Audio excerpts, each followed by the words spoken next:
You're listening to Jump on the Bat-Wagon, hosted by the Watchtower Database. Visit WDB on YouTube for video essays, timelines, fan theories, and much more from the DC animated universe. And now, please enjoy the show.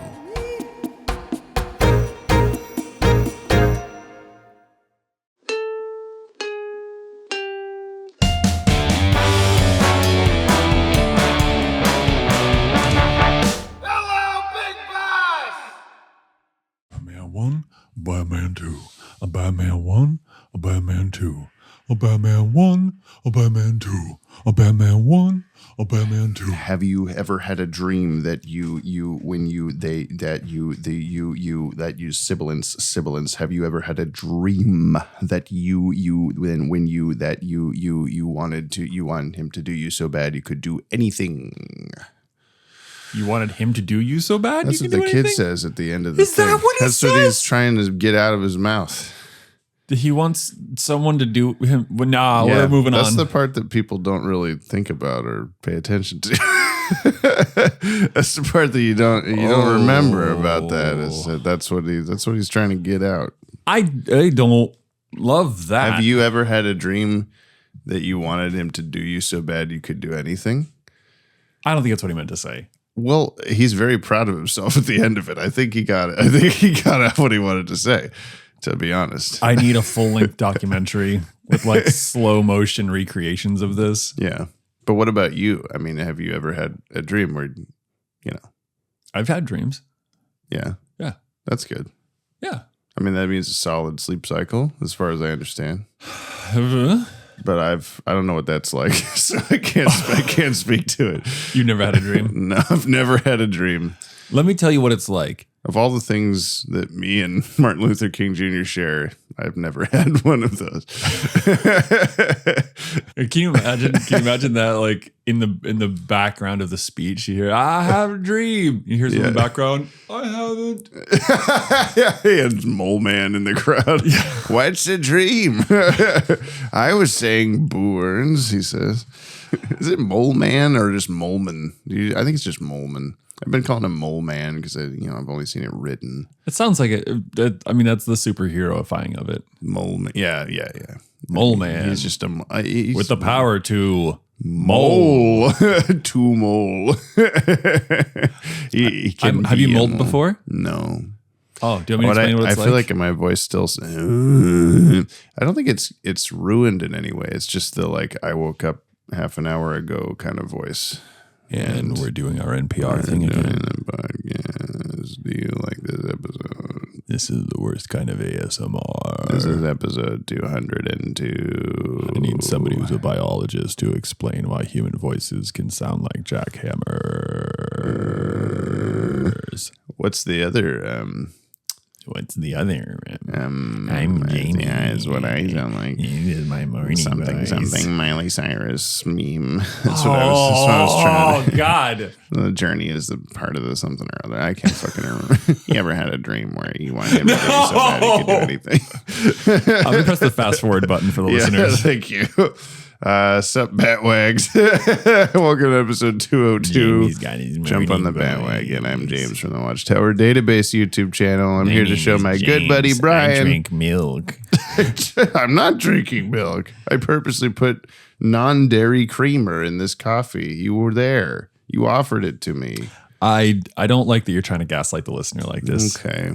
Well, he my chugged good buddy Brian a half gallon of milk. Warm milk. Actually, last night I drank caffeinated strawberry milk while we watched Bowfinger. Listener, yes, you heard that correct. He also bought it because he thought it said carbonated strawberry milk, which was better to me. And then the Fred Meyer, the poor employee, he was so disheartened to learn that I wished that it said carbonated. He's like, that would curdle immediately. And I'm like, yeah, I'm a cottage cheese guy, and he was so offended by this. And then the conversation continued on with me and him, and we said that okay, what's the worst thing you could come up with? And it would be carbonated Dr. Pepper flavored cottage cheese. Ooh. So but how do you How do you carbonate the cottage cheese? I mean, that is pretty bad. Yeah. Can you imagine opening up cottage cheese and just get a psst? Yeah.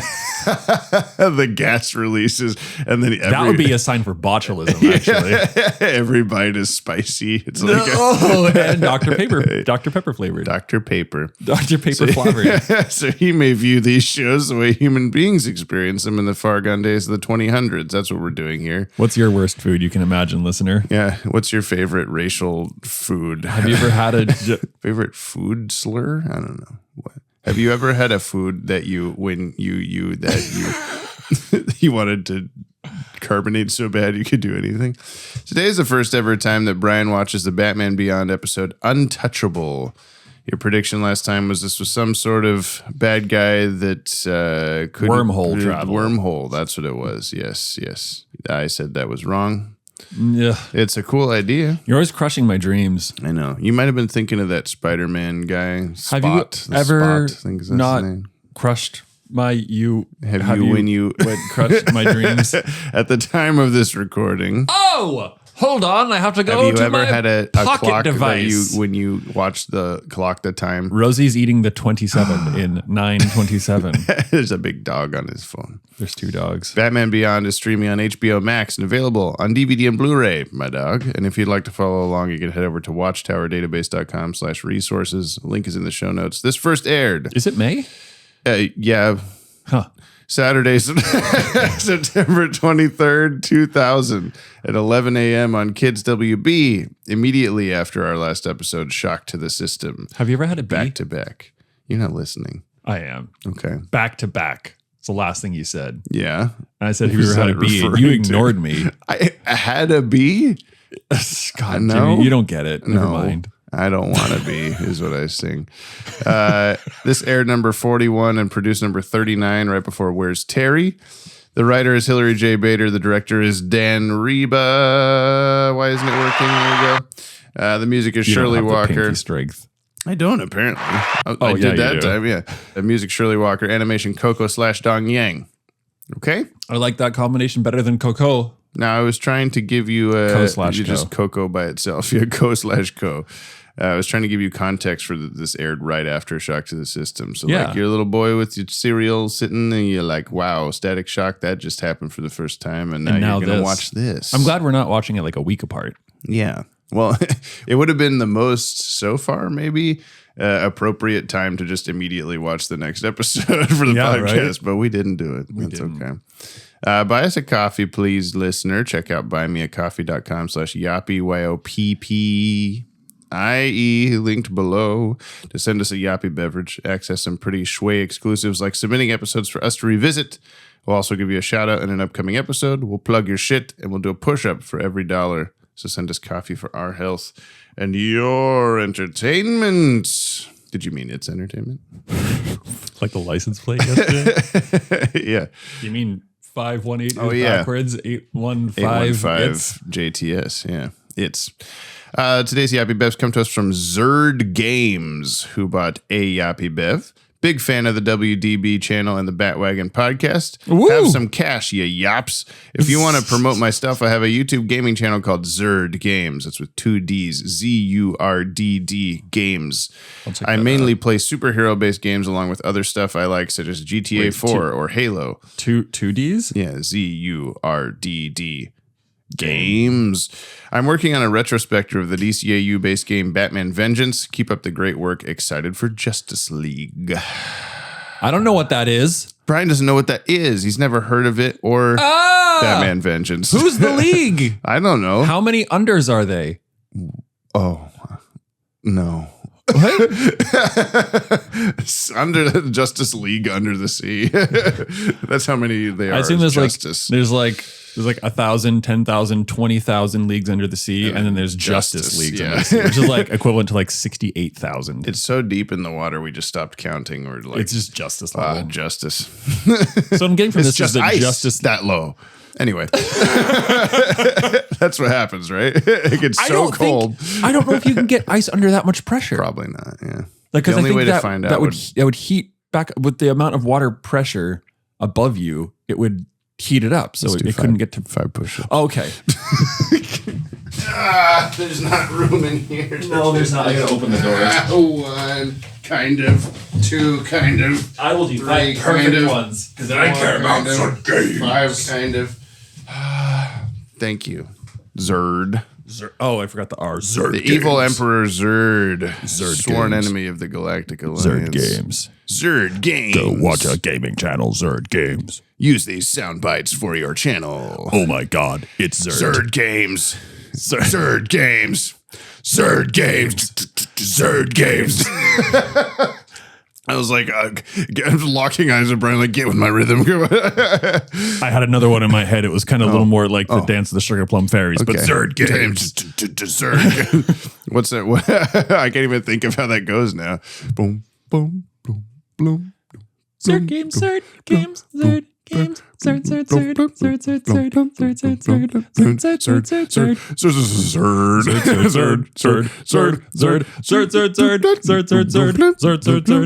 Zerd, Zerd, Zerd, All right. I guess let's go fucking watch Batman Beyond. I know I should have told her about Dana, but she's so vulnerable. And besides... You like the attention. Yeah. No, not exactly. I do like her and I like being with her, but it's not like... You wouldn't understand. Actually, I do. When I was younger, women used to throw themselves at my feet all the time. What'd you do? I stepped over them. Smooth. I thought so. Another isotope was stolen this month. From the university. Probably by the Repellar. Ingredients for something. But what? Together they make nothing, but throw in a third, gamma sterilium, and you have the makings of a very powerful explosive, which, in the wrong hands. I'm guessing you can't buy sterilium at the Savo Mart. No, but there's a good supply of it at the Bloodhaven nuclear facility. And I was hoping to catch up on some homework tonight. Boop-a-dee-doop, boop, boop-a-dee-doop, boop, boop-a-dee-doop, boop, boop, boop. Oh, I come from a land, from a faraway place where the caravan camels roam. Where it's landed and the heat is intense, it's barbaric, but hey, it's home. What's that? When the wind's from the east and the sun's from the west and the sand in the glass is right. Come on, my God, down, is step this- on by, hop a carpet and fly to another Arabian night. Arabian Nights. I haven't heard that song for like 30 years. Let's watch Aladdin instead. Yeah. No. Maybe. Yeah? No. Synyap, synyap. If you're wondering, synyap, synyap. What you just watched, synyap, synyap. Take a listen to the synopsis. The short summary, which is sometimes kind of long. Arabian Nights. I always feel like it's a hard smash to like the cottage core that is that theme song. It's just a very sudden, like, whatever stupid shit we're doing. Yeah. I like you're like, you know, after you tell me and you press the button or whatever, like Yeah. there's something to that. We got to match it. I know. Or we just got to come back with the song and Yeah. hit it. I don't know. No. No. Then people hear a clip and then a song. It's a problem. It's a problem with this podcast, and it always will be, and people hate it. So what I need you to understand is that it's now time to tell me what happened in Untouchable. I understand. Thank you. I have a question first. Okay.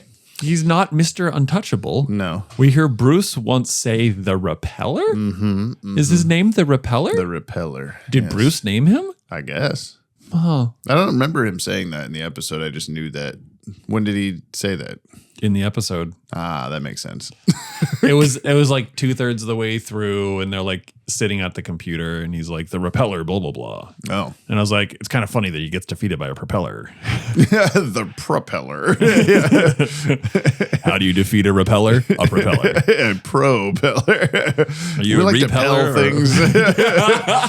I've been known to pell. Yeah. Have you pelled? I've pelled in my time. One time I was pelling with this chick on the dock. Re or pro? Well, I'm know. a repeller. It's like a pro. Never mind. Yes, All right. yes, I know. We're All all right. there. All right. We've All right. we've done the joke in our head. We know we've seen the Yes, bumper we've seen the stickers. It's joke. okay. We've seen the joke. Yeah. Yeah. What happens? Okay. I come from a land from afar. I don't know why it's Aladdin. We didn't do any Aladdin things. Aladdining things. Zerd games. Short and summary. Yes. Sometimes kind of long. There's a technology to keep incredibly immunocompromised people safe. It's a belt which creates an intense electrified field. Yes. It's Static Shock. Are you right?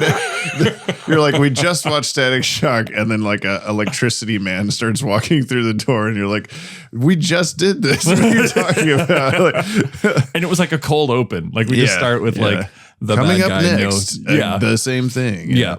But he's pro. He's Propeller. No, he's my God. He's Static is pro, I would say.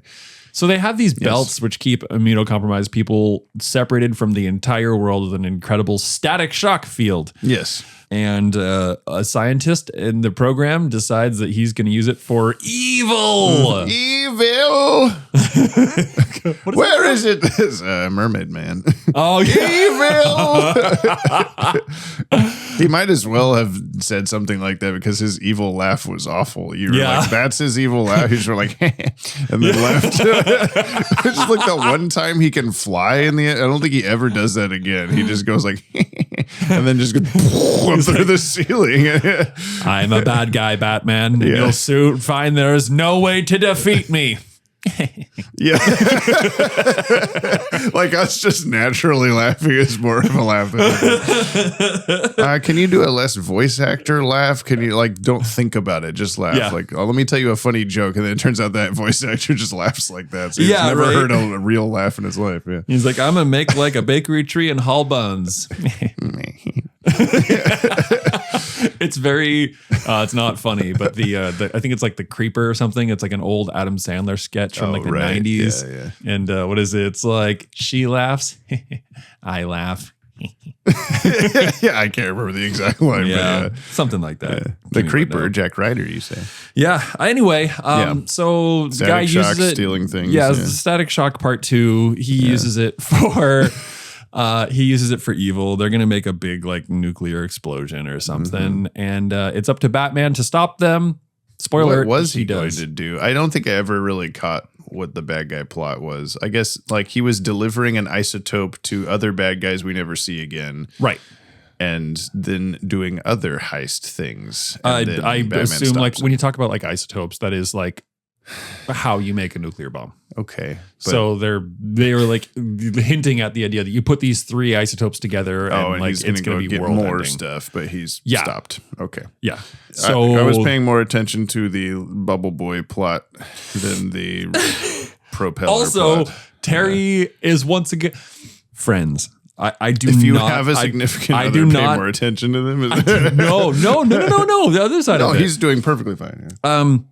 Friends, if you have an inability to be monogamous, which Terry is proving is his fucking MO. Yeah. There's a thing called like look up ethical non-monogamy. It can be okay to have multiple partners, but you have to do it with permission and guidelines and rules and all of this shit. Yeah. Okay? Terry, his actions could be fine, but he needs to be more communicative with Dana.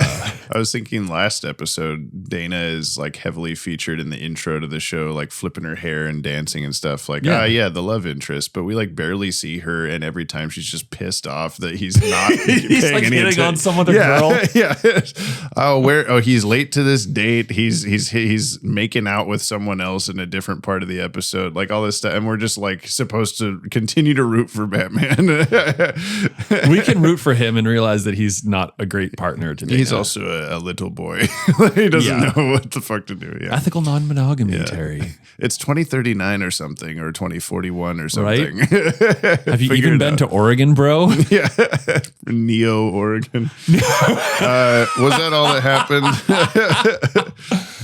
Terry saves the day by sound, which we get a little bit of a Chekhov's explanation of how sound works. I forgot about that, actually. I was trying to think like, there wasn't any setup for that. They just went with the whole, like what I was thinking was happening was because he couldn't cover his ears, obviously, like he was trying. And so then he had to turn off the thing to do that. But I didn't remember the whole bit about like, oh, sound can go through because there's air, something, circulation, blah, blah, blah. So now that, I guess there's a little bit more of a setup for that, but it didn't even need that necessarily. But I guess this was like the first time in a while where, to me anyway, the solution to defeat the bad guy wasn't telegraphed in the first like 5 seconds so obviously. Yeah. Like it was there, but not in a way that I expected, I guess. I don't know. I actually found the explanation that we didn't know we were getting. Mm-hmm. That sound is, permeating and they could be defeated by sound or whatever. Or the Repellar could be defeated by sound. And Propeller is making Shriek. sound. Right. I found myself getting distracted during that point because like she was talking about, I can't smell the ocean and I can't feel the waves, but at least I can hear it. Oh, wow. What an experience. I guess they do double down on that. And I was the whole time just being like, you can see it too. Well, and she could smell it, couldn't she? No. Because she couldn't smell the flower? Was that a thing? Yes. Oh, okay. That was a thing too. But why can the molecules... Whatever, this is space future. I can it doesn't help. matter. I can help. Okay. What's the question? No, why can sound molecule and eyeball molecule, light molecule go through, but not scent molecule or whatever? So air, they explain that the suit is airtight. Yeah. Which means that like scent can't get through. But it's sound is visually not airtight. There's got like a whole aura thing around it. So that's another thing I wanted to bring up. Yeah. The sound could work in theory, like they can interact with the world. So sound waves just being like vibrations moving like molecules around. Mm-hmm. In theory, that could like slap against their suit and then that would make the air molecules inside transfer that. Yeah. It probably wouldn't be that good of a system, nor visually would it be, because we can see that she's got an aura, and if that's closer to her face, it's gonna like she just sees all the zappies and light all the time. Yeah, maybe that was just supposed. I was thinking maybe it was just to show the audience that there's a field there, but they wouldn't have added so much extra visual noise or whatever if not for the fact that it was actually happening. And I think at one point the Repeller guy like touches Batman with that stuff, like zaps him or something. I don't remember. Bad touch. He's got the bad touch. The official synopsis: Batman goes up against a new foe called the Repellar. And what's his connection to WaynePower? Is that the end? Uh-huh. What? They spelled Repellar wrong and WaynePower's wrong. But wait, how did they spell his name? Repellar. Oh, Shouldn't be Repeller. that's why you said it weird. Yeah. You know. And what's his connection to WaynePower? WaynePower? Yeah. Who's proofreading this shit? Yeah, the last one was really bad too. Who knows?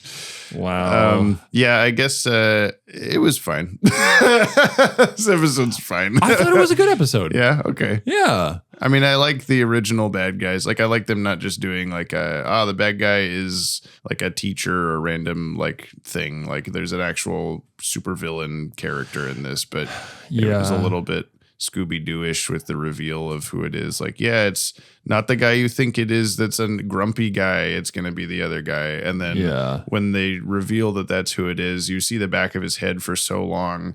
Oh, it's that guy. The guy with the triangle head? Yeah, the guy with the triangle head. And then they reveal it. Dun, dun, dun. It was, it's that guy. Yeah, I saw that, 30 seconds ago when you showed the back of his head, but okay. I think my only issue is it's like, well, why is he the bad guy? Yeah, I don't know that they probably dropped some one sentence we missed or something, but I didn't fully get, why he was doing that or whatever. Comment below. What did we miss? Why did the bad guy do what he did? I mean, I just understood it as like, maybe he was frustrated by like the limits, the grumpy doctor was like, oh, but what about the limits? He's like, there are no limits. So he's like, oh, he's just like really got a boner for science. Yeah, just power hungry guy. Like, oh, this cool thing. Like, you've just been around it all day. And think of the shit I could steal with this. And then does do that. I want to know what was going on in the office at the end when, what was Terry's not girlfriend's name?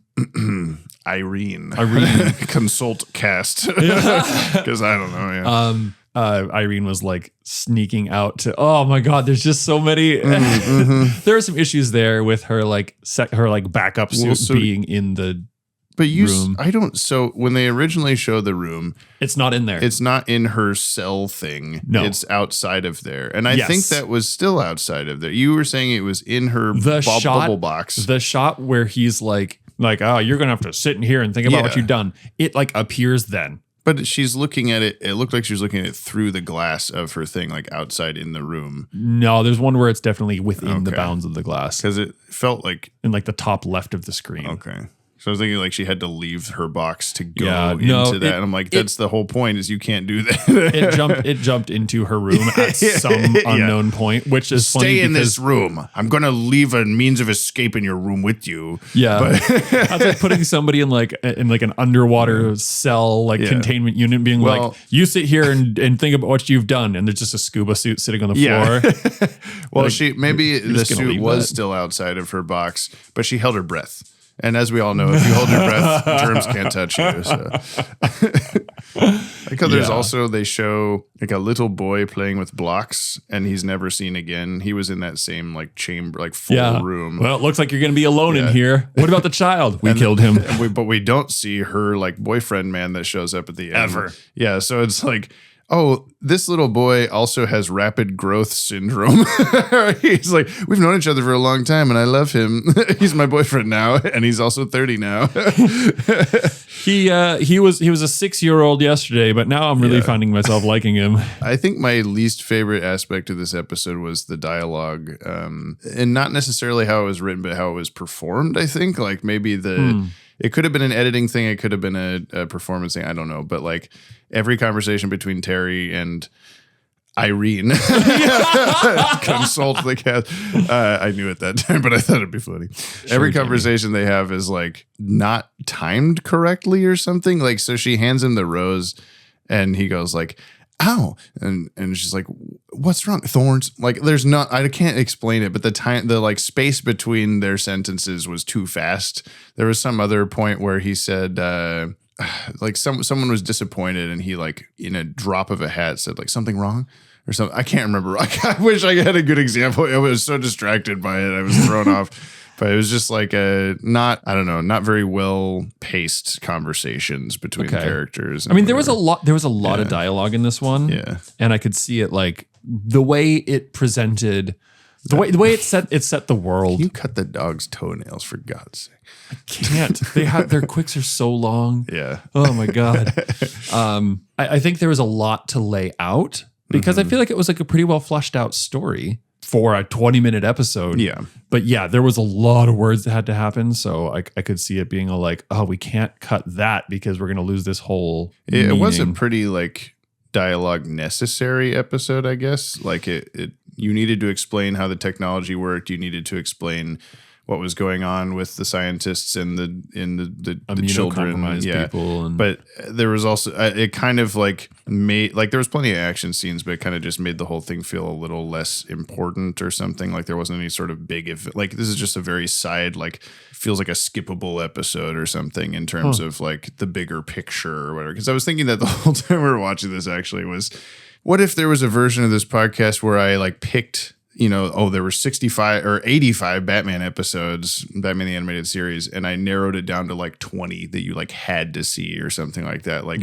would it change your experience because you got to not watch the Sewer King episode and you got to, all this sort of, obviously I would include On Leather Wings and the ones you had to watch, but stuff like that where like the like canonically important episodes are like, this plot line will be. Why is Man-Bat canonically important? Because I like him. Yeah, it sounds like you have you're too biased to make an important list. No matter what, I would be the list would be biased in some way. But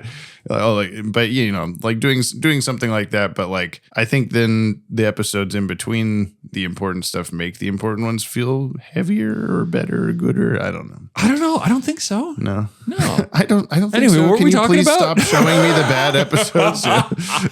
No, I feel like this wasn't a bad episode at all, and I liked a lot of the writing, and I liked a lot of the weight of like, oh shit, well how like we learn like at the rip that Terry is essentially unable to defeat this guy by his means. Yeah, batterings don't work. The bolo tie, I just want to call it that every time. Yeah, doesn't work. What is he gonna do? He like literally can't touch this guy with any of his weaponry or his fists. I guess I wish there was a little more than of, he and Bruce go to the place to like, confirm that it's this technology I thought it was. Yeah. And Bruce is like, can you send me the specs for the thing? And I thought that would lead to a lot more. Like they did a little bit of it, the little like computer screen of molecules combining and showing off what's going on and whatever. But like, I wish there was. But that wasn't for the suits. That was for the isotopes. Yeah. So I wish there was more science. Like, oh, this is a special batarang. He didn't have to know anything about the suit to create batarang that shoots titanium bands out of it. He could just do that anyway. Like, oh, this guy's really strong. What if I do like the strongest metal at him? Yeah. What if that? So like, I wish there was a little bit more of, we have the specs. The weakness up to the belt is this. And then he throws a batarang that like phases through the field or something. So he knows exactly what to do. And Rose knows what to do. She pushes open the door and says, hello, I'm here to check that you're still here. Are you talking about Repellar? Hello, Rose Dog. That's my favorite Batman Beyond villain. What are you? Are you just here to be cute? Hello. Breathe on the mic. What a good girl. Repellar. Do you want to go lay down? I'll be right here. Until I have to like get up to go pee because I had the Tiwis. Yeah. Okay, good girl. Tiwi. I just wish there was a little bit more purpose behind them discuss. Like the only, it feels like the scene's intention was Bruce and Terry go to the lab so they can figure out how to defeat the guy, and instead it becomes they went to the lab and that was inconsequential, but they met cute girl at lab, and that's the whole reason for being at the lab at all. So I don't know. I'm speaking as if this episode bothers me a lot. It doesn't. There's just a couple. I don't want to even call them plot holes. It's just like things missing that I wish were there, but they didn't have to be. Like a hole? Things that would be better. Yeah, things that are like missing from a plot. I don't know what you call it. Plot missing. Well, a plot hole would be, I guess, if Terry defeated him by a specific scientific means, but there was no scene to set up that they ever knew what the technology was. It was like so convenient that like, Bruce Wayne owns the company that this thing is happening with, but I think I was kind of hoping that it would be like they would have this other sort of what's not a red herring?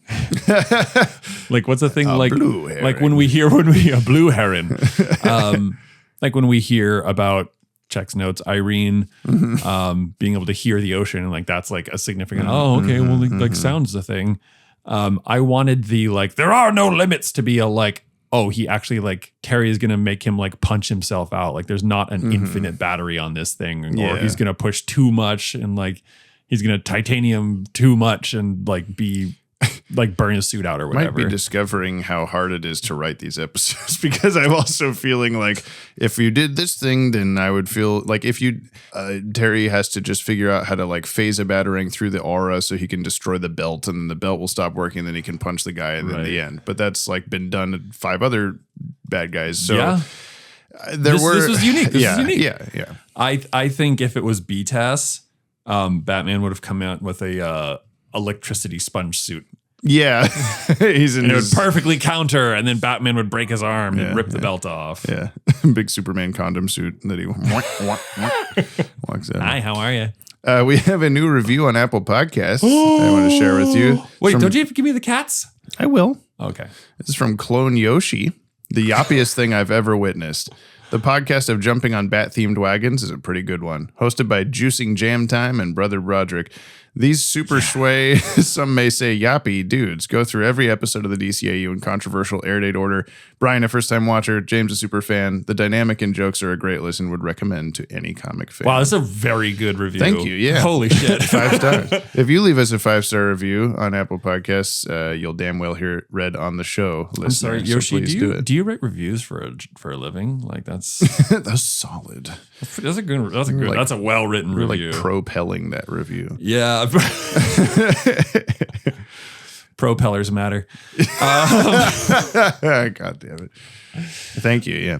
Here's the cats that you wanted. Thank you. We have Will Friedle as Terry McGinnis / Catman. God, who would name their kid Wilfer? Every drowning week. a rat. Wilfer Dell. Yeah.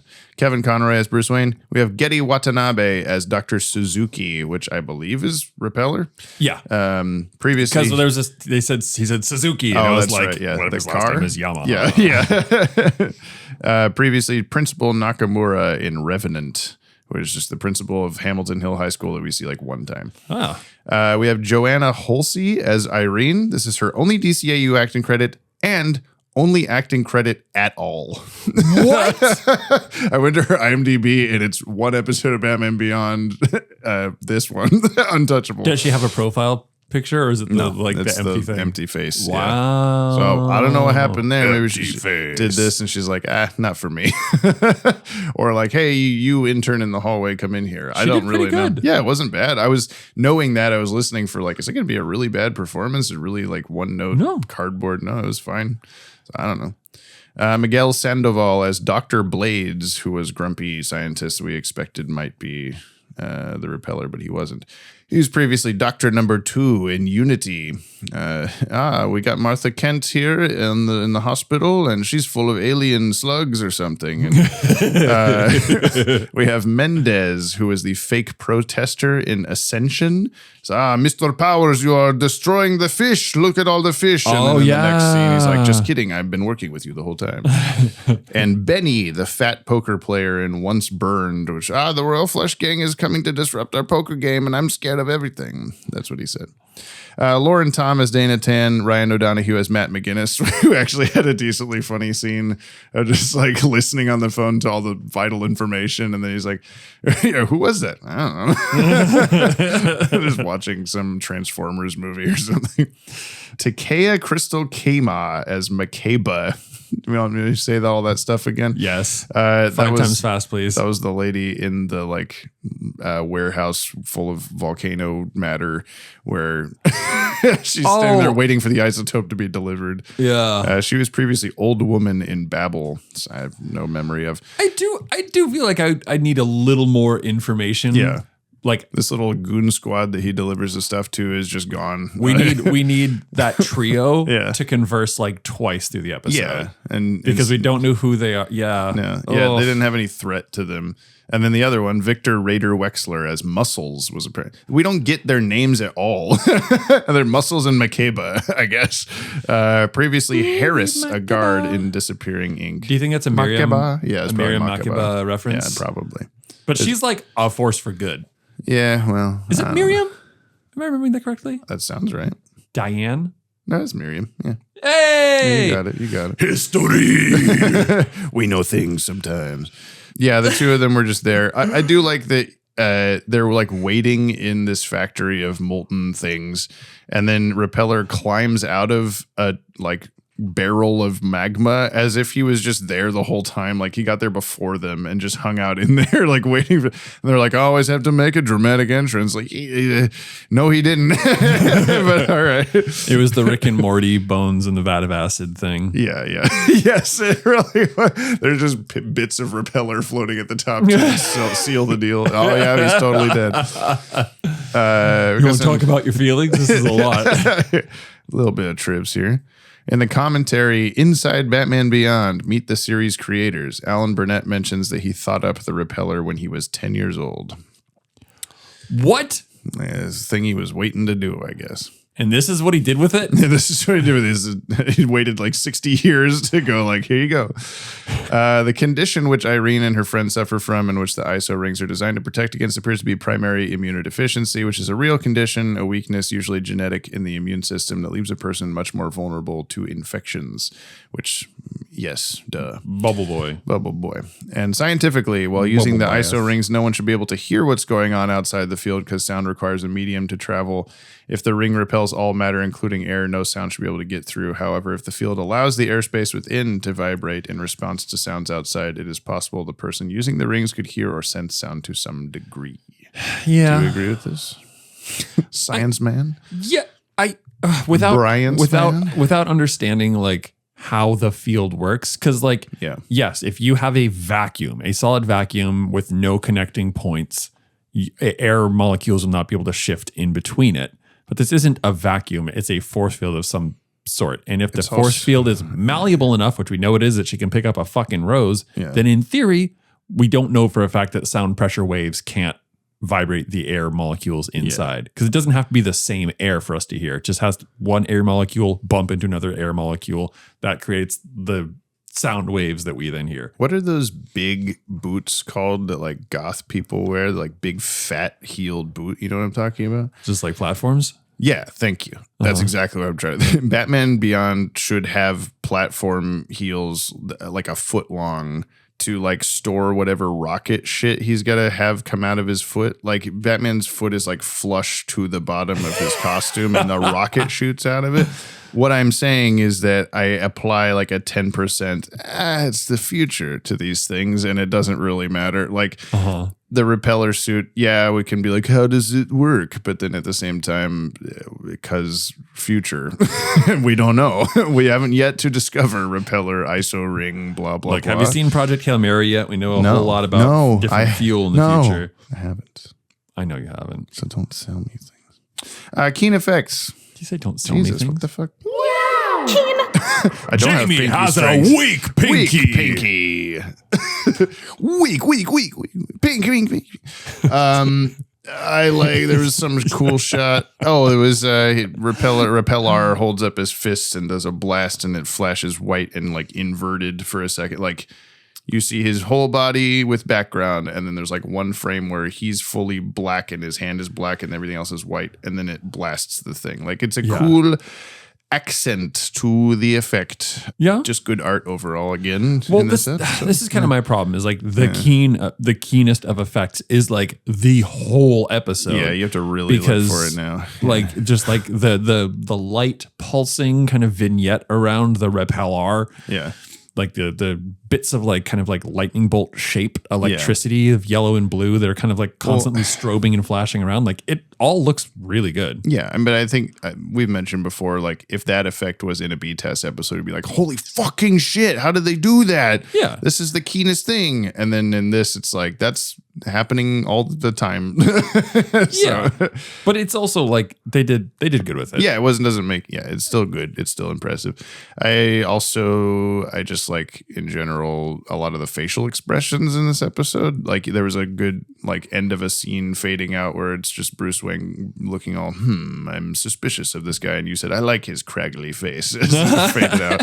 But just like, He looks like he's made of granite. yeah, but like, I don't know, a not so great one, I guess, was Terry following. You said, why did he go with her into the building or whatever? Like he goes with her just to watch her get scolded for doing the thing And to out also, himself. Yeah, and also to prove that she was doing something wrong. And look, I'm not here to like suggest people do this sort of thing. Like Sneak around better. But like, we've had I love that. me? I think that was your throat, Jamie. Awesome.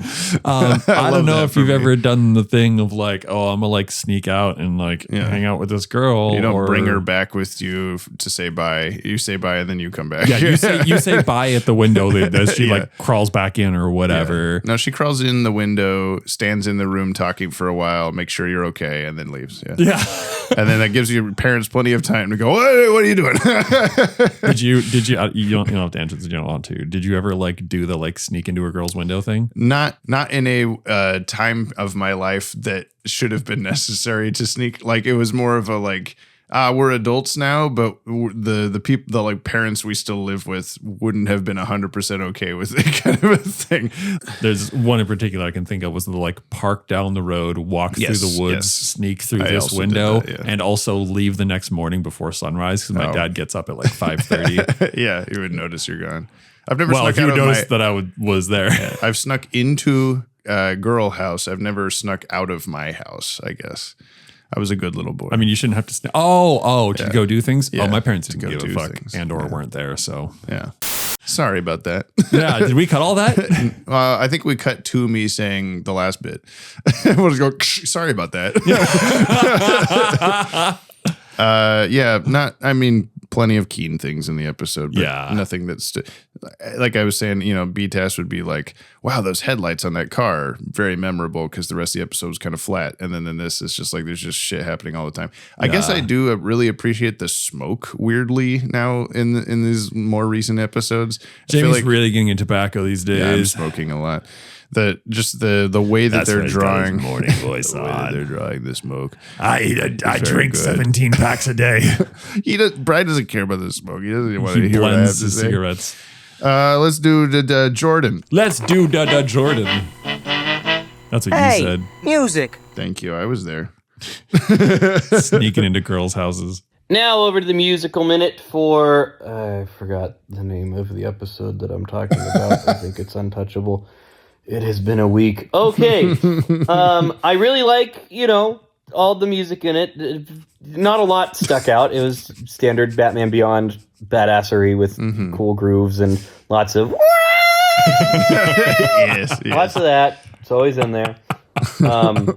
And the music cutting out when the big fan is going in the final fight. I thought that was neat. Like, of course, you wouldn't really want to write music to go over the absolutely overwhelming sound of the fan, but it is still a nice touch that the sound design of that scene is entirely dominated by the fan, and that there's no music at that part of the fight scene. I thought that was cool. And the little flute thing at the end, very pretty. Never apologize for loving your fandom, and try to stay optimistic. As the Bat limousine flies off into the sunset, sunrise or whatever. I do feel like sometimes the best music is no music. Yeah. As a huge fan of music, just saying like it can be more impactful to have silence. But I also love at the start of his message sounded like the person who forgot that there was to do a book report and like just got up in front of the class and was like, this episode had music, and music has been appreciated through all of history. Look, Jordan, we appreciate you and doing any of these because it's not required, but you do it anyway, and it's very nice of you. It's great. It is very helpful because I subconsciously noticed that the music dropped out during the fan thing, but yeah. I don't know why. Yeah. Like the music, like for me, for whatever reason, every once in a while I'll catch a thing. Like if it's got like crazy guitar, I'm like, oh, guitar, because I speak guitar. Like Jordan said. But for the most part, it's just like it enhances the scene, and then I completely forget about it, which is maybe problematic.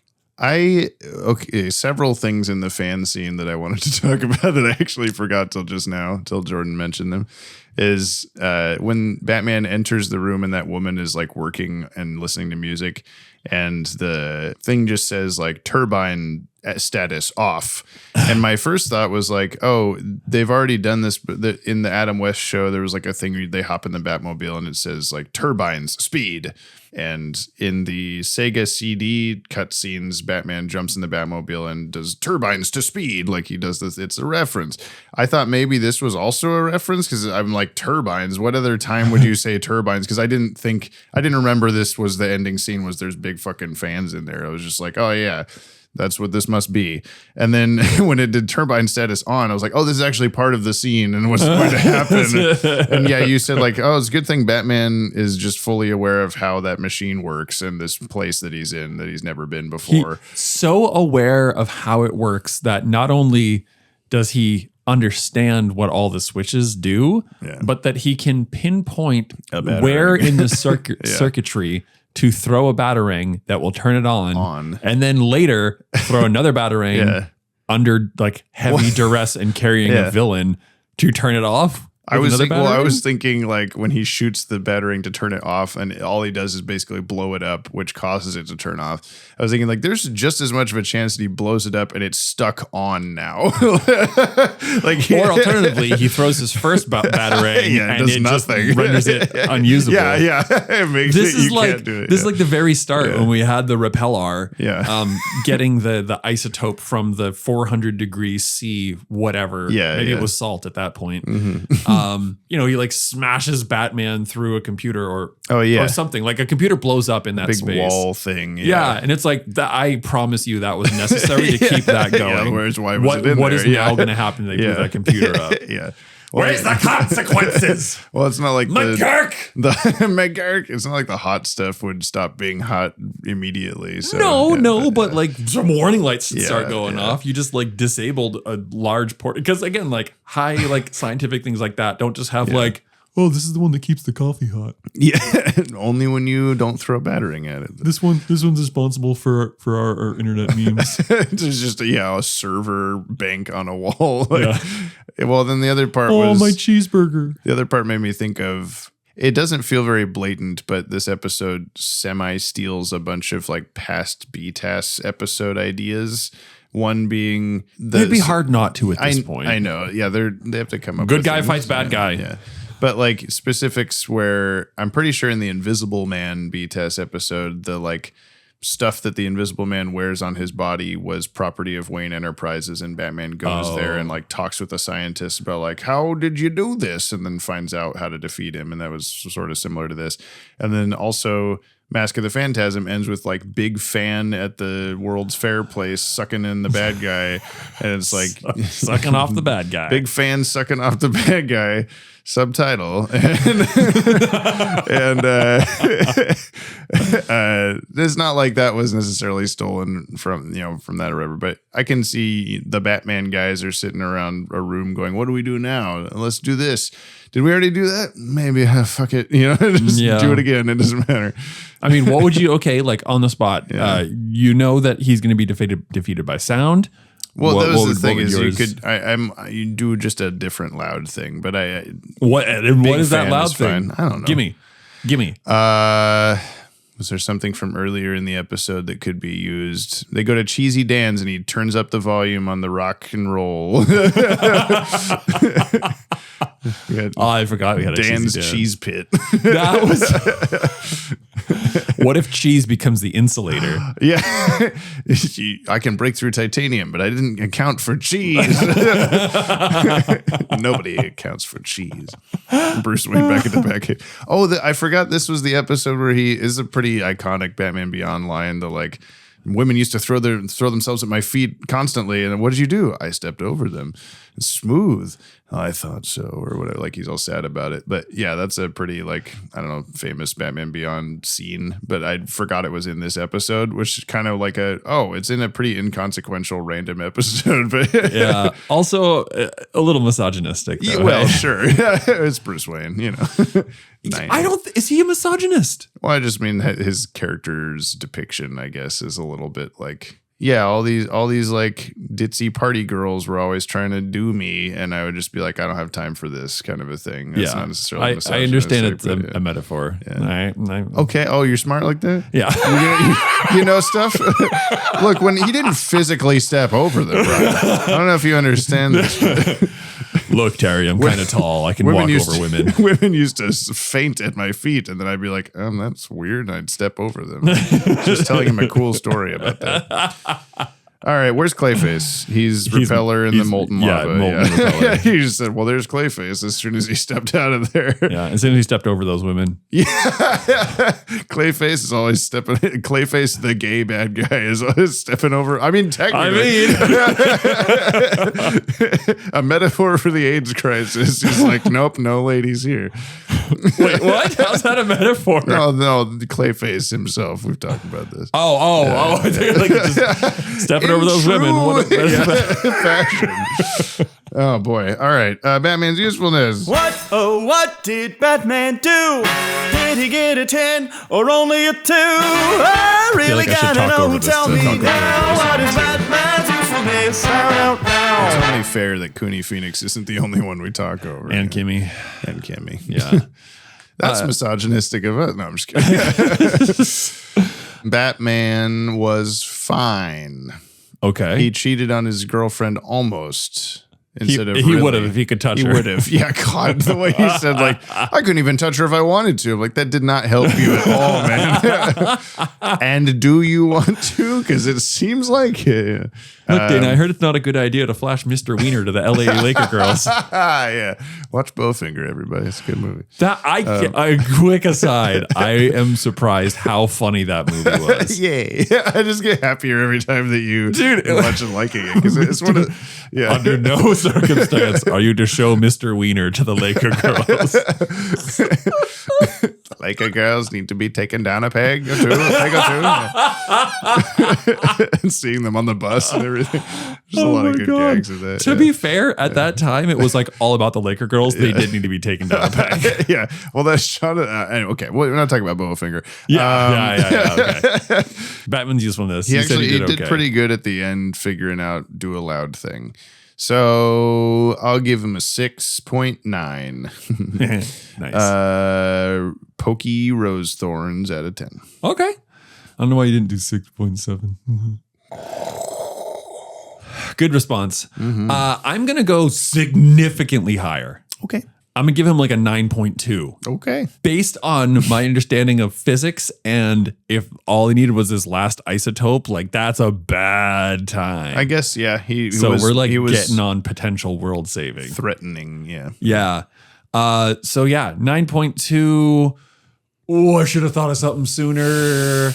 Security doors, which close and don't do the security thing. What? Around the Repellar. Oh, at the yeah. beginning, he like But walks he in, just- like security door close, and he just like brunk. He just you pushes hit me his with the shoulders thing. up. Yeah, Yeah. he shrugs. He literally shrugs off a security door. The object is like, why did you have to destroy that poor man's gun out of 10? Okay. What do you do if Batman shows up and takes that guy's gun and just crushes it and goes like, no, scratch one bat? And like, okay, you could have just told me that. I didn't need to see that you could. What am I supposed to do We just now, watched man? you walk out of molten metal, dude. You don't need to break my fucking gun. That was our only defense. How are we supposed to get out of here? We're You not don't- good you don't- cronies. You don't, I guess, because we never see them again. Oh my god. All right, from the Movies to Watch Before You Die podcast, it's Thoughts Keen of the Machine. Week with Dylan Pollock. Oh, Coming again. up next, it's another guest appearance from our favorite visiting superhero. Dylan, you son of a bitch. Sorry, Dylan. You know I I love don't you. have to play it if you don't want me to.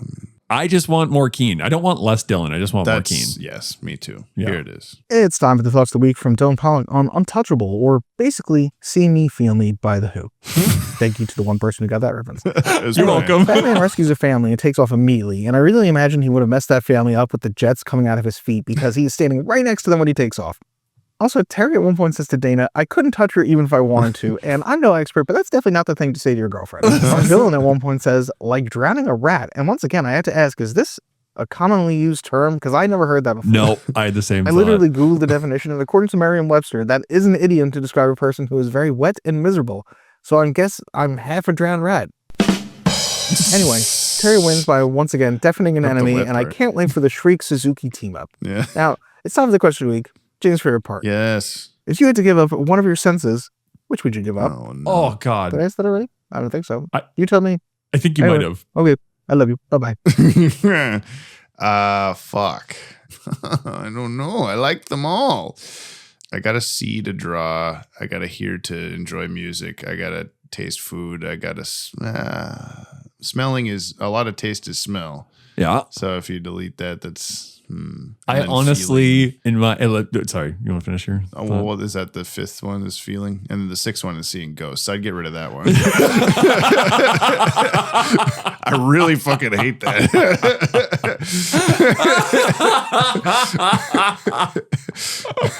Wow, that's a really good answer. Fuck, I don't even want to follow that. You have to pick a different one. I was actually thinking taste. Okay. Because I'm like leaning into, I feel like I need to lean into this like 6-year-old curmudgeon thing. I almost said homunculus. Same thing. 600-year-old homunculus. Greed, envy. Because like, I'm just like so tired. Like, you know, food is great, but also I hate the fact that I have to eat multiple times a day, every day of the week for the rest of my life. Like, but that's not so a fucking taste stupid. thing. That's a hunger thing. However, Yeah. if I got into that like liquid diet only thing, you just like shake a Okay, protein yeah. shake, then it like, well, I can't taste food anyway, so it's just a texture thing, I guess. Let me just chug these shakes forever. The end. Do you think it goes both ways sexually, where you can Protein shakes or something? Yes. Do you think protein shakes swing both ways? Yes. Where you Protein's like a slut. if smell help taste, do taste help smell? I don't think so. So like if No. you got rid of taste, you could still smell everything just fine. Probably. Yeah. Yeah. And so that was my thought, is like, especially Yeah. because we're like springtime in Eugene and just like flowers everywhere. And I'm like, lilacs Yeah. are like maybe my favorite smell on the planet. It would be weird to smell a delicious food and then you eat it and it tastes like nothing. Yeah. So smell the flowers, drink the shake. There we go. That's the subtitle. It's way better than whatever I said earlier. Do we have a competitor for I'm the Tiger, I Believe in God? That's closer. What's this episode? Books or hip hop? Fuck, that's so stupid. I like it though. Me too. Books. Yeah, it's books, I think too. I love when we agree. top 10 Batman Beyond. So is it better than Splicers? That's our both of our 10s. Yeah. It's not. It's not. So that's it. God, Splicers is just like, I don't know that it was a better episode per se, but like the weight of it was heavier. Yeah. It just had more interesting things. Had more heavy metal. Had more a guy that's also a cow than this episode did. Yeah. And a lady that's also a cat. Cat girl. Cat girl. Or like Batman leopard villain. girl? It was like a something. Tigress was her name. So it was like a tiger. She a cheater. She is the tiger. She believes in God. God, Terry, just stop trying with the relationships. You're not good at it. Yeah. Yeah, that's probably like, so I keep saying that all the time in these episodes where he does like, Melanie or this girl or Irene, whatever the fuck her name is, where he's like, I love this girl now. And I keep making the thing of like, and we're supposed to root for this guy. Yeah. But I think the fact that we've not established a good relationship with him and Dana anyway, I'm not like hurt by it ever. Yeah. There's the DCAU review podcast has a hashtag that they throw out all the time. Dana deserves better. And I feel like that's the more like, I feel worse for Dana. I feel bad for Dana, but I don't necessarily feel angry at Terry because you're a misogynist. Well, yes, exactly. I feel angry at Dana for not being hotter, obviously. I just feel like she's not like, if they had done the first, like we've seen little cute moments with them, like she's wearing his jacket or they do a little kiss or something. Yeah. But there's not like if they had established up top like this really solid, like, oh, I love these characters. They have great chemistry and I really want to see them together. But since we don't have that, there's just a like, Dana got kidnapped by rat guy. Oh, well, I don't know. Yeah. Like I want to care, but I just, This is another point for like ethical non-monogamy, right? If she's like, if she's able to, she's like, oh, well, or just break up with her. I'm calling Harold. And like, then like maybe Terry would get like jealous in a way and like appreciate her more or something like, oh, I have this thing to lose. Cause now he's just like pulling her along in a little wagon and not really like, not giving her the time of day. It's just, it's not a good relationship. No. And she does deserve better. I think sure. We've also had maybe 3 or 4 episodes now since Max got arrested at the end of Where's Terry? Where we haven't seen Max at all. So this is misogyny, if you want to think about it. Bruce Wayne just let her be like hauled away or whatever, and then just that's the end of her character. Who cares? Bruce watches her like get pulled away with a smirk, and he's like, "Yeah, that's what women are good for." I'm actually gonna look at the list of the remaining episodes and see if I can remember if Max is in any of them, because that would be pretty funny if that was the last time we saw her. By funny, I mean fucking horrible. They just write her off. She might be in like 2, possibly 3 episodes left, but I cannot remember a single scene that she's in. I just go like, oh, that one feels like one she might be in or whatever. Oh, so you don't know? I don't remember. No, I can't think of all the like famous Max scenes I can think of have already happened. God. So, cool stuff. Let's go do the mail in the future, and then we'll come back. We'll tell Brian the name of the next episode. He tries to guess what it's about. Kickflip sound.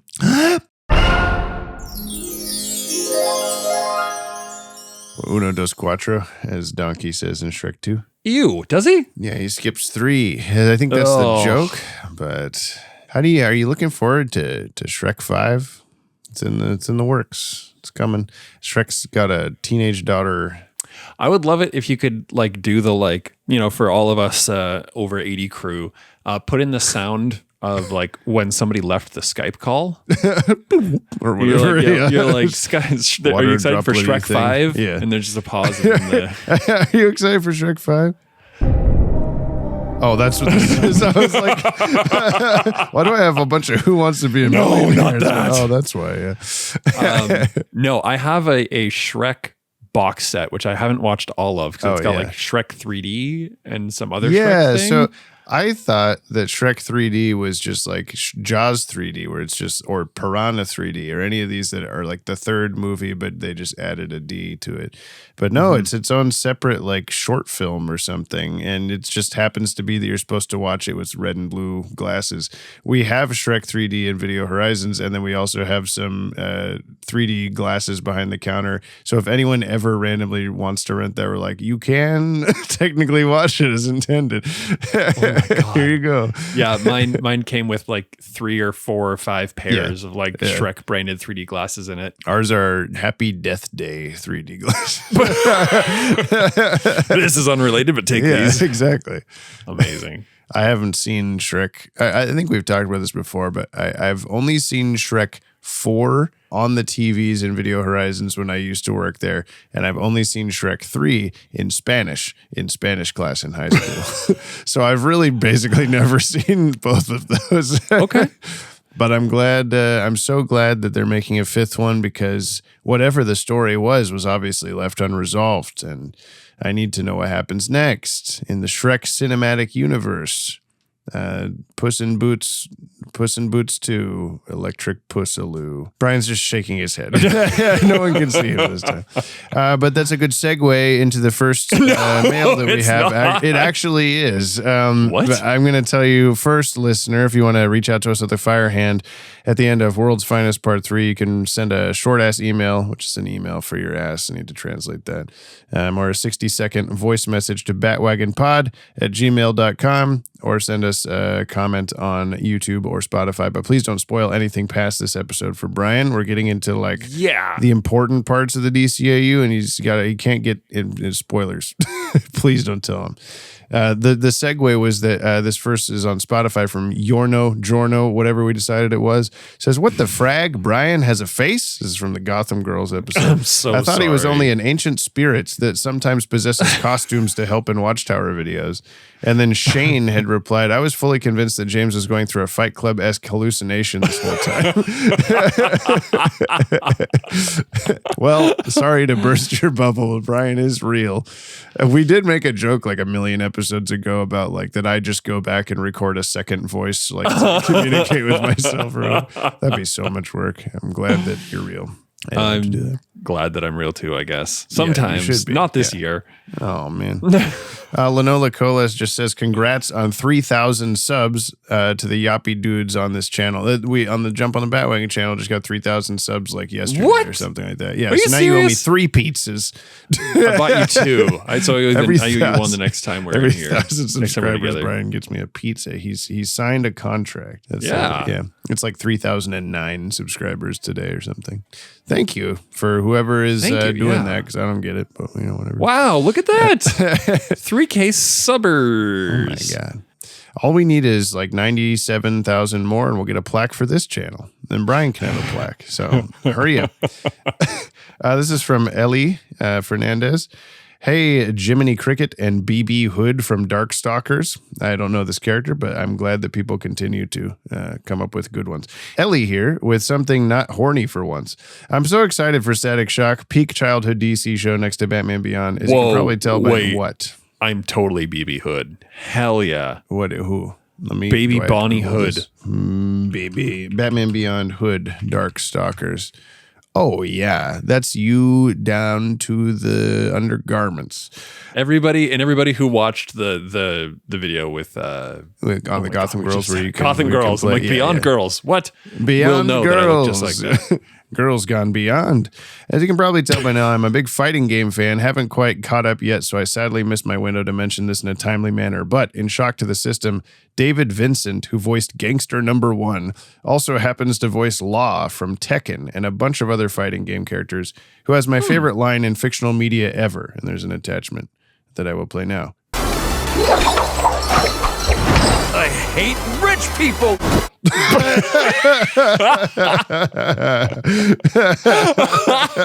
Well, that's your new slogan, Brian, I think. Yeah. That should be added to the soundboard. Anytime Bruce Wayne does something shitty. Yeah. Okay, I'm going to make a note of that right now. Oh my God. Amazing. I hate rich people. Bite to the soundboard. It will be done. This is from Just Mask. How shocky was that staticness?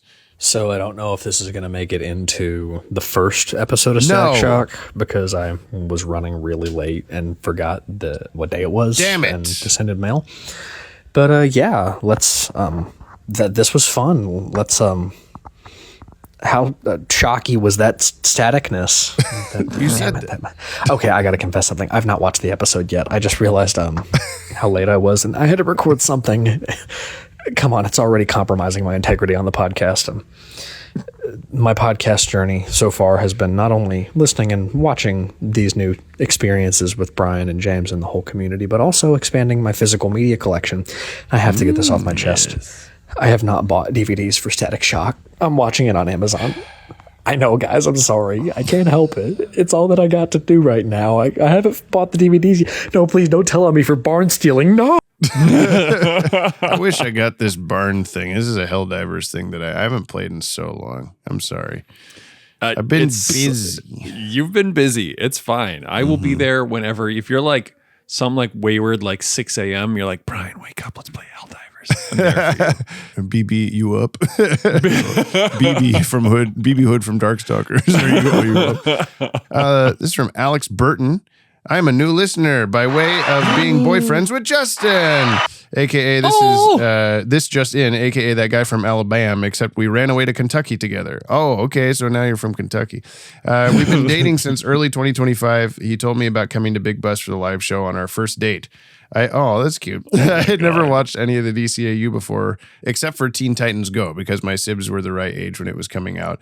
I had not really listened to podcasts before, even as someone who has auditory processing issues. But I knew it was important to him, and we got into a rhythm of watching an episode and listening to the pod whenever we could. As BTAS evolved and changed over the episodes, so did the pod and us. We fell in love and moved to a new city and state, and now we have a new routine where we watch an episode of my pick. Right now we're finishing up Steven Universe Future and an episode of BTAS, and then listen to the pod while we work. Except now we're evolving again. Last night we finished the Yopisode guide. Bat feet? Was that the password? Sorry, you don't want a picture of my feet. Now Justin and I have so many inside jokes based on the pod. Most recently, let's do. Yes, so excited. We literally said that before we started recording it. He's been so excited for me to hear the start of established bits, even learning simple things like who all the various consistent listeners are. We have our own little language. I'm honestly more emotional than I expected to be about finishing up B-Test and moving on to S-Test, partly because we've grown so much in the year we've been watching. Justin is the kindest, funniest guy I've ever known. Learning about you guys and B-Test has helped me understand him in ways that words couldn't branch. I joke that Justin wears his heart on his sleeve, and on one shoulder is his tattoo of Batman and Superman from the DCAU he got up there in Big Bus. I'm very curious to meet the second half. I'm a firm believer in the idea that we are an amalgam of all our influences, and you guys are such a big part of that for him. Thank you for what you do. Much love, Alex. Jesus. Thank you. Alex, I'm going to cry. Yeah.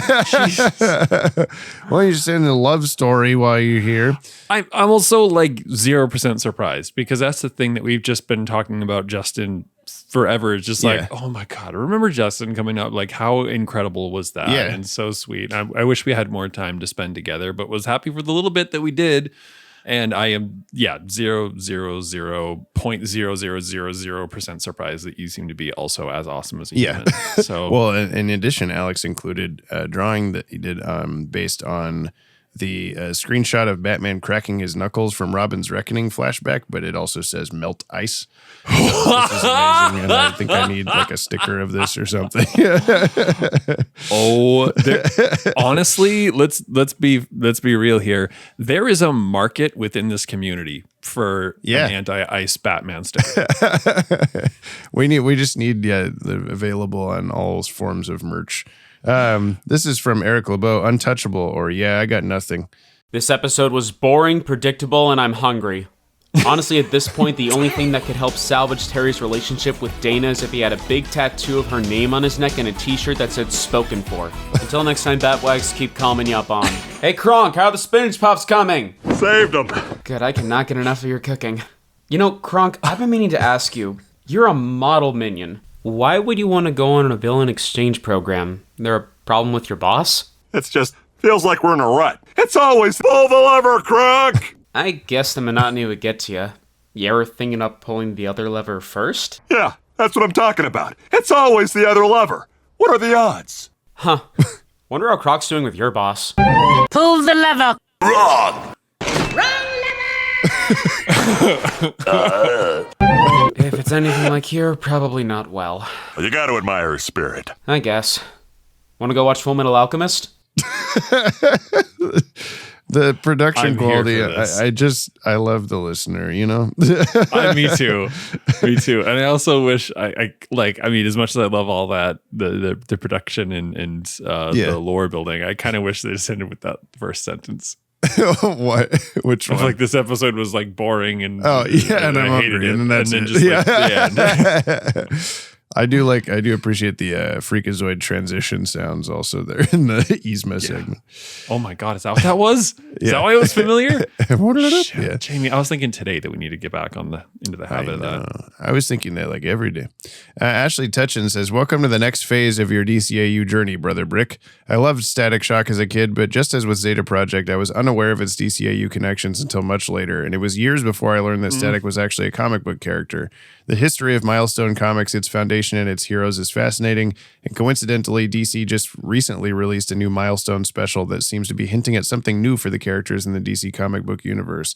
Even as a kid, I felt the weight of the social themes of Static Shock, despite them being kiddified, so kudos to the team for presenting some heavy ideas in a way that was palatable for children without completely watering down the message. Also, just to give Danica McKellar her props, she was the voice of Frida, the girl he's interested in. She's also an accomplished mathematician who's written several books on the subject with fun titles like Kiss My Math, Hot X Algebra Exposed, and Girls Get Curves, Geometry Takes Shape.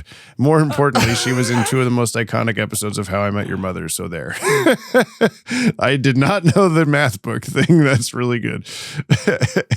Yopton just says, this really shocked my static, so I'm glad to hear that, I think. I don't know for sure.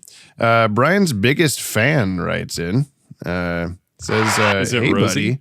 I don't know. It says, hey, buddy, I got to say last week's episode was killer. You definitely had the best jokes all episode. I mean, you're practically carrying this podcast through the sky on your leather wings. Let's drink some yop sometime. My address is, I'm your neighbor. Stay cheeky. Brian's biggest fan.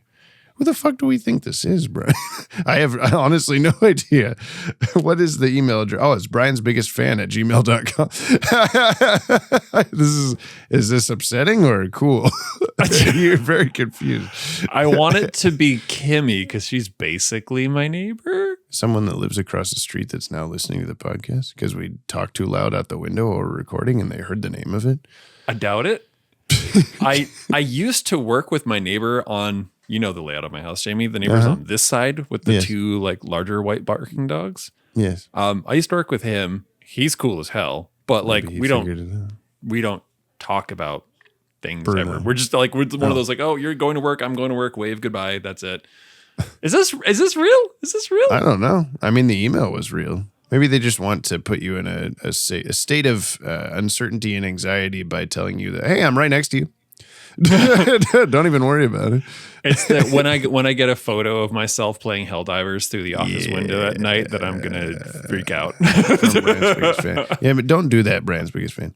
I mean, to be fair though, like I always know what's going on in the neighborhood because Rosie doesn't miss a single thing passing by and getting within 50 feet of the house. They couldn't even if they wanted to. Yeah, truly. Even if you dressed like in a perfect James costume, they'll still bark the fuck out of anything. So yeah. Well, thanks. You know, I guess you're welcome for carrying the podcast with all my funny jokes. Here's one for you. Yeah. What is red and bad for your teeth? Blood. A brick. That's you. Carry You're on. bad for my teeth. Yeah. Charlie Niemeyer says, greetings, James Burglar and Bry Guy. This may come as a shock. You see what I did there? But I really didn't watch Static Shock back in the day as I wasn't very familiar with the character and the animation quality just wasn't there for me. I guess I'll have to try watching them now, though, since I usually try relying on Brian's concise synopses to refresh my memories of the episodes you watch, but that only works about 9% of the time. Also, a happy belated anniversary for 200 episodes. You have been a great source of laughter while I put away laundry. And I enjoyed listening to James training Brian using Snickers bars. Brilliant idea. Sincerely yours, Charlie, awake by day, mostly, asleep by night, usually. Sent from Yahoo Mail on my iPhone. Is that a thing? Oh my Yahoo God. Mail? Yeah. Yeah, it's new. They just added Yahoo. This is from Kyle. Untouchable. Here it is. Untouchable is really funny just based on some recent comments that you guys made about not really seeing Terry at high school very much. But when they've chosen to actually focus on that, I find it quite interesting because initially it sets up, of course, Dana as the equivalency of a Mary Jane or a Gwen Stacy. But much like Spider-Man, Terry McGinnis has a bunch of, I wouldn't say one-offs, but different opportunities at love. And it's cool to see the use of technology and how it would affect certain illnesses and treatments in the future. And then as you would do in a Batman episode, how do things go wrong and how does somebody use that nefariously? Mm-hmm. Now, is this the coolest version of tech we've seen in terms of medical purposes? I guess we've had the iron lung with Bane, and then we've had this. And it did remind me of one of the BTAS episodes, of course, with Elizabeth from The Invisible Man. Mm-hmm. And just overall, it's nice to be in Batman Beyond and slightly sad because it's almost over. Yeah, Brand reminder, we only have like a 10, 11. Yeah, episode. No, we're not going to talk about that. Okay. I would like to, I don't know if argue is the point. Maybe it is argue. I want to argue with that, Kyle. Thank you. Please do. In regards to like the coolest medical thing we've seen, not all medical things are good, right? I would argue that the cookies from the youth spa. Eternal Youth, yeah. Eternal Youth. I'd argue that that's like way more like, because you're talking about like a cookie that turns people into trees. Come on. Is that medical? That's I guess so. Wild. Weird. It's a physical science. procedure. Yeah. Well, I've always like wondered in that episode, like as a kid watching it, what the cookies taste like. Well, yes, we've decided to discuss this. Alfred and his one episode girlfriend that go there are like, we call that a one night stand, Jamie. Oh yeah, that's true. Yeah, that's why she came over and already knew him. Well, I don't know. Bruce was part of it. Alfred and Maggie, they're like, oh, I feel so much younger and spry and this thing and that thing before they turn into tree people. And I've always wondered if that's a placebo thing that she like makes your brain, Poison Ivy makes your brain think that, or if they actually did feel that way. And so it's like, oh, maybe if you only ate like a couple of the cookies, like you'd be okay. But if you eat too many, you turn into a tree. Like you have to find that sweet spot, Is this like a Wonka thing? Yeah, I hope so. Like you can Poison Ivy coming out with a cane and then going, ha and doing a somersault. Just kidding. She breaks into a musical number and becomes this whole damn thing. Or I guess she would turn people into blueberries. I could see it. Yeah. Oh my God, yeah. Or compost. Same thing. Kyle also included, I forgot to say something. I wanted to thank you guys so much for the support of the Film Realist and shouting out my 200th episode. You're welcome. I'm doing it again free of charge, Kyle. Well, I had a long chat with Kyle the other day, and we decided that he's going to hit 300 well before we hit 250. Oh, because we just keep taking breaks. We keep taking breaks. He's just on it, and he could do multiple a week, right? That's true. That's true. He usually does. It's just usually one per week, and maybe it's just his other stuff that I'm conflating. But anyway, nobody counts as anything anymore. Yeah, you do. This last verse is from Mark Aquino. This last verse brought to you by Mark Aquino. Untouchable, or it's just the word Terry and the word polyamory and then handshake emoji in the middle. Check out the freak in the long johns. You haven't been in Gotham long, have you? Yeah, that's a good line. You know something? Props to the guy who stood Bruce up and refused to give him info about the experiment. Even when Bruce flexed that he owned the place, he stood his ground. This episode was just kind of okay. I wish I liked it more, but I don't know. I guess the gimmick of the villain wasn't that interesting to me. The whole thing with Terry and Irene felt too reminiscent of his situationship with Melanie, which made it uninteresting for me. A been there, done that kind of thing. A lot of elements in this felt that way. In particular, the way the villain was defeated felt like it was too similar to Shriek's debut episode. Yeah, just the loud thing. I thought the way they ended it with Irene was kind of funny, though, if a bit forced. Like, I know they established this was a clinic for people who have to live in hermetically sealed spaces, but did we even see that other guy prior to the end? Oh, well. No, we did not. Boss Biggest Bear Hugs is the #1 podcast host, and this is your multiverse of ours. James, what do you mean I ain't got Moxie, Strecker, and Brian? Maybe this is our fault, Manili. Your fault. Your fault, is it? Praise to our Lord and Savior, Dylan Pollock. Keep up the great work on your own podcast. Remember to tell Gab that she's holding the microphone wrong. He keeps saying that. Likewise to all his loyal disciples. I'm just putting words in his mouth. All the names. Of course, all the Awesome Sauce listeners of this Yoppie community of ours, you're all the absolute best. Don't you ever forget that. The silly Mark lore will continue at some point in the near future. At this point, I'm just waiting until Bizarro Mark and Scarface return, getting worried I'll never see them again. Till next week, Futuristic Smoke Bomb. I'm getting worried that I forgot to read your last lore thing like 2 episodes ago because I only read the ones from the bonus episode and it was stupid. But you can just paste it again later or something, or change it or whatever. You're in control. You're the author of this. You can do. I thought you were saying that I was the author. I'm kind of. I was feeling so inspired for a little bit there. You seen Stranger Than Fiction with Will Ferrell, where he's in a book? I specifically love that movie. It's a very good movie. Yeah. Yeah. That's all. Oh. It's actually on the staff picks right now. Video Horizon. There's a off. You know how like it's one of those like kind of Mandela effect things, but you know when you like see a movie from like your youth-ish and then you like see it again later and you're like, they left out that part. And then you like get another version of the movie and you're like, in that movie. Like, oh, they left out that part. You're talking about like when Beetlejuice says, here's your fucking model. And it nice wasn't fucking there model. later. Yeah. So it was something that like disappeared for like 20 years and now it's back. Yeah. And I'm like, you know what happens where that doesn't happen is if you just buy the DVD, Brian, and then it's always there. They can't change it. Well, if you buy like the version of the DVD with it, yeah. Which is hard to do, turns out. As if. I know. I'm still waiting That's for what Alicia Silverstone says. I'm still waiting for the original version of Virality to come out. Me too. Yeah. Because like I got a version. That's all the time we have right now, Brian. Back to the future or whatever. The past. That's the thing that we do. We drop.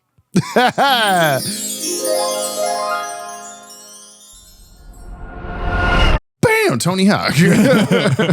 Static in his bed. I actually do want that to be the new like in and out future. sound. It's so much shorter. Just an orchestral hit. Yeah. All right, Brian, we only have 11 episodes of Batman Beyond left, but the next episode is a Static Shock episode. It is called Aftershock. If every single has shock in it, it doesn't. Okay. It would be funny for you. What happens in Aftershock? So what happened last time and what could happen now? We had Batman's origin story last episode. Of course. Yeah. So this is probably going to be his outro when he gets a new misogynistic like understudy. In Aftershock, an episode of Static Shock, Batman has a heart attack and quits being Batman. Batman's de-origin story. What do you call like a finale story? Why isn't that a thing? A common phrase for like origin story, the opposite of that, the ending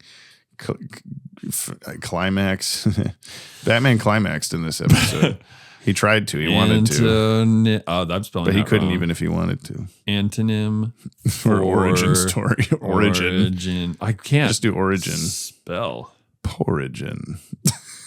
Death finale consequence. Oh. Conclusion. Yeah. Outcome.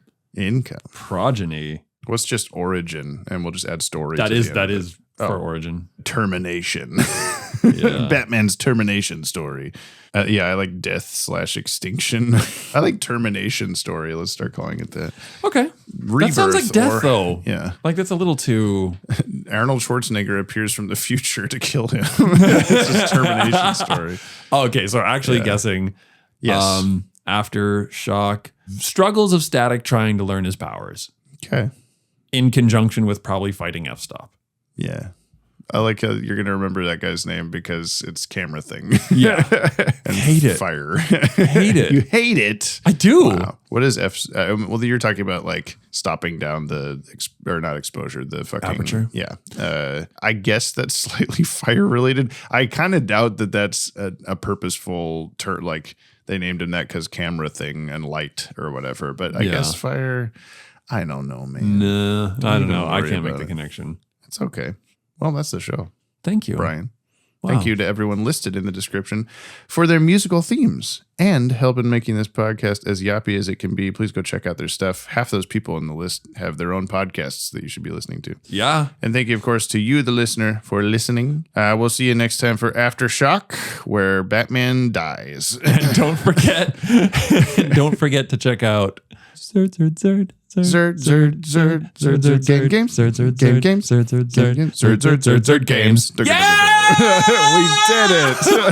We weren't even looking at each other this time. I just knew what to do. Okay, bye, everybody. Bye, listener. Thank you for being here. I love you more than your parents. Me too. I love your parents more than you love your I parents. I love you more than your parents. I don't know your parents, but I love them so much. Wow, that's stalking. Is that stalking? It's whatever Terry was doing in this episode. something Aladdin music to bookend the episode. Goodbye. It was a terrible thing what Dr. Suzuki did, but at least it got Dr. Blaze to lighten up a little. Say, there's a new roller coaster opening down at the beach.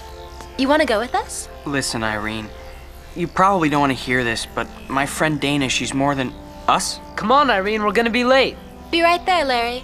Larry? We've been friends for years. Actually, he's more than a friend. I'm sorry. I meant to tell you about him, but I could never find the right time.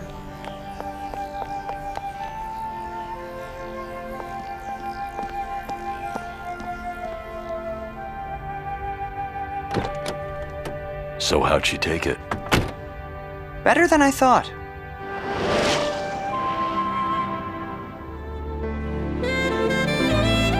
Jump on the Bat-Wagon is hosted and edited by yours truly, James Strecker, and co-hosted by yours Briley, Brian Maneely.